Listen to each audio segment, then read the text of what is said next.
بسم اللہ الرحمن الرحیم۔ شروع اللہ کے نام سے جو بڑا مہربان نہایت رحم والا ہے۔ السلام علیکم۔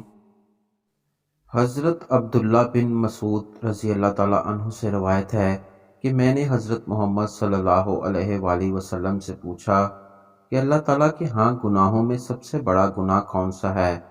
آپ صلی اللہ علیہ وآلہ وسلم نے فرمایا کہ تو اللہ کے ساتھ کسی کو شریک ٹھہرائے حالانکہ اس نے تجھے پیدا کیا ہے۔ میں نے عرض کیا وہ واقعی بڑا گناہ ہے۔ میں نے عرض کیا اس کے بعد کون سا بڑا گناہ ہے؟ آپ صلی اللہ علیہ وآلہ وسلم نے فرمایا کہ اپنی اولاد کو اس وجہ سے قتل کر دینا کہ وہ تیرے ساتھ کھانے پینے میں شریک ہو۔ میں نے عرض کیا اس کے بعد کون سا بڑا گناہ ہے؟ آپ صلی اللہ علیہ وآلہ وسلم نے فرمایا کہ تو اپنے ہمسائے کی عورت کے ساتھ زنا کرے۔